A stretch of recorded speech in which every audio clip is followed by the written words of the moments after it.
I'm going to interrupt my usual posting schedule to vent a bit. If you've got fibromyalgia or another chronic illness, you are probably going to understand this. I am filming this in a parking lot, so it's not perfect. You'll forgive me. But I had this happen once again. It makes you feel like a dummy or something that you let it happen once again.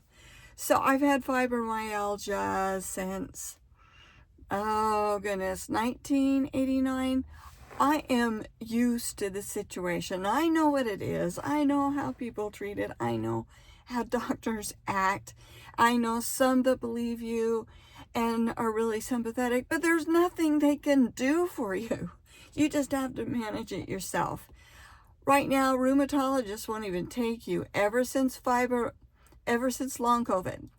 Long COVID changed the game because they will start helping someone and then they'll diagnose them with fibromyalgia, and they'll go, oh, well, I don't treat people with fibromyalgia. So there essentially is no one who treats it because there's nothing you can do. But people with fibromyalgia will often get things like reflux and IBS, and right now I have problems with my esophagus. And so I've been having a lot of pain with my esophagus. I start choking, food gets stuck, and so my ENT ordered me to have a swallowing test because there's nothing wrong in his purview. I had the swallowing test. It was done by a speech pathologist, and I was shown by this lady what was happening. She turned me around and said, look, things are getting stuck. The pill was getting stuck. The water was getting stuck. They eventually went down, but they were getting stuck. And she said, this is what you're feeling. They now disclose your tests. They put them in your app. I happened to go in the app in time to see her report. And thank heavens I grabbed it and I asked ChatGPT about it. What does this all mean? Who gave me some good advice, by the way. And then the radiologist put their report in and removed the speech pathology report, but the radiologist said, refer to the speech pathologist report. Like I said, this is live. This is going to have mistakes. Anyway, so they just blew that away. And then I knew from my experience I needed to see a GI because, that's right, I needed to see a gastroenterologist because she was talking about I might need to have my esophagus stretched. I had had it stretched years ago, and that doctor said, chances are in the future sometime you'll need to have a stretch. So I just thought that was it. So I went in to see the gastroenterologist, PA, new one, because my guy retired. They got me in.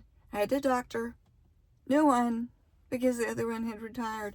And I wouldn't say he has the best bedside manner.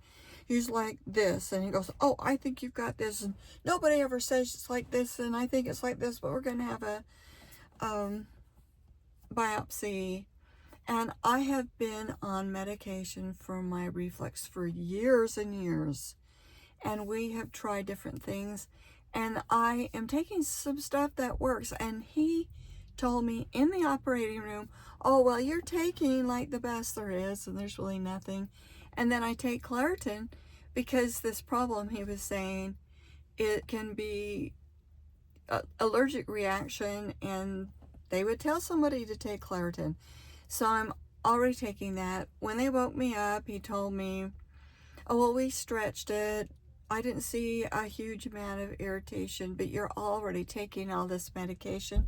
So there's really not much we can give you, but we'll get this report back and see. So I got the report back, and the report said, oh, well, this looks like irritation based on NSAIDs, like not Tylenol, the other one, ibuprofen type medication, because that can damage your stomach. Well, I know that. I've known that for years. I almost never take any. Besides, if you have fibromyalgia, nothing works. It doesn't help to take Tylenol or ibuprofen. It just doesn't work. Fibromyalgia It's just an irritating thing that nothing works. They used to give people medication, and all that medication would do is dope you up. And I have never taken that. My tact has always been, excuse me, my tact has always been, I'm going to monitor my energy. I'm just going to know when we have a lot of clouds going through, it's going to be worse. If I overdo it, it's bad. So it's good if I'm doing things, take breaks, do something, take breaks, do something. So I'm really good at managing it. I've had it so stinking long. Right? And there's nothing they can do, nothing they will do. They're just like, yeah, this is this chronic thing. You're going to have it all your life. And he said to me, well, if you have this new thing, there's nothing we can do. You're going to have it all your life. Meanwhile, I keep having pain. This morning at 4:15, I woke up with enough pain that if I didn't know better, I would have gone to the ER thinking I was having a heart attack. It was that bad. And I haven't had that like that for a long time. And I've certainly never had it wake me up. And I still have pain right now. It's not as bad as it was, but I'm having pain. And I haven't eaten anything. I've lost 8 pounds since this has been going on because I avoid eating much. Because then I have symptoms. And he's like, well, what symptoms?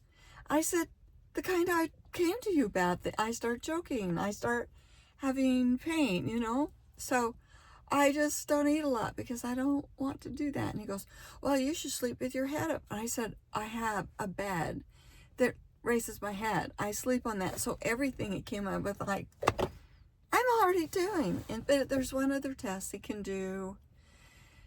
And it's to see, you know, if you're having spasms. And I'm like, well, what can you do for that? Oh, we have some medication. And he'd been trying to push me off on other people. And I said, he says, what do you want me to do? What do you want me to do? I said to him, well, let me ask you again, because I may not be understanding correctly, and that's a possibility. If I have this test and you discover this, would you give me medications? Yes, I give you medications to get it stopped. So you would prescribe them. Yes, and if they work, then you'd go back to your regular doctor. You know, he would prescribe them. And like, okay, that's fine. But you see, he'd gone rambling around, and he got like all defensive as soon as I said fibromyalgia. That's why it's like, it happened again. You know, I've had it so long, and I'm like, fool me once, fool me twice.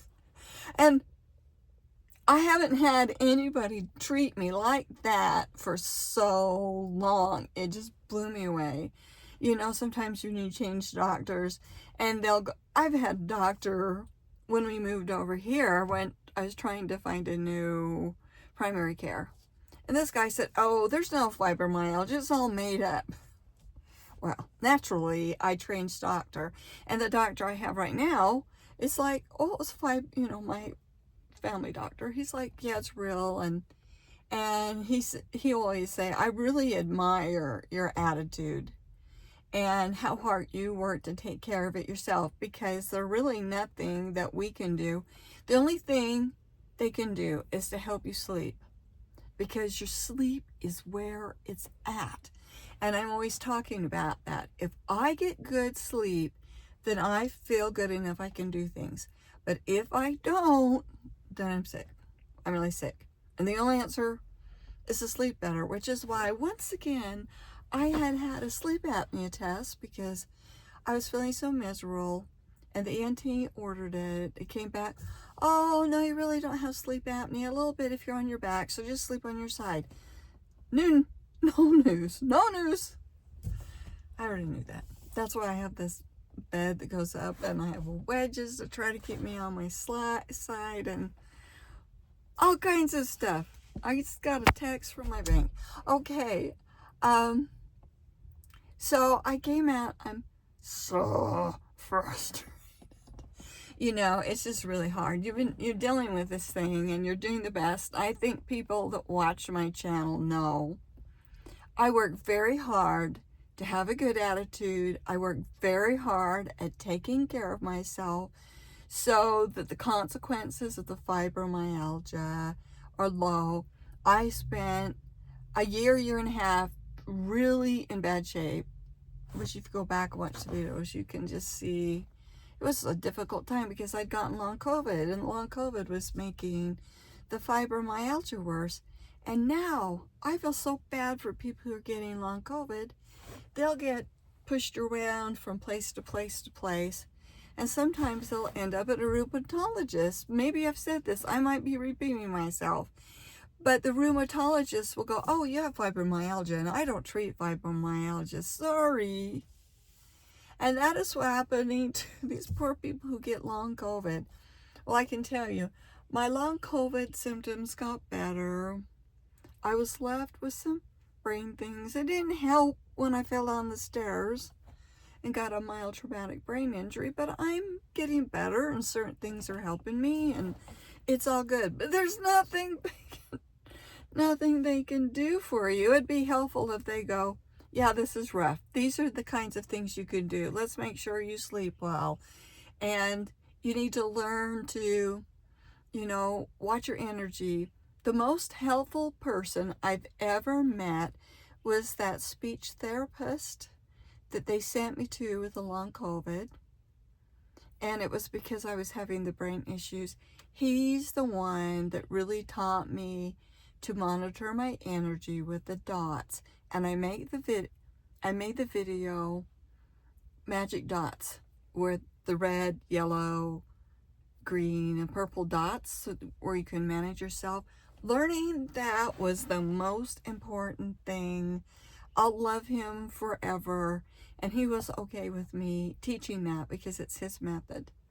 So if you're having trouble, watch that video, please. I talk about that video a lot because it's really helped me. But here I am, once again. So I'm going to have that test. I agreed to have that test. I'll set up the test. He'll probably come back. Oh, he says you're fibromyalgia. Maybe it will be the spasms that they'll give me some medication and the spasms will quit happening. I don't know, but I have the IBS and I have the wonderful symptoms that come along with that. And I said, could it be the IBS? Because this other doctor, the one who retired, had diagnosed me with that. This guy kind of rolled his eyes at that thought. But I have IBS. It is really common for people with fibromyalgia have IBS.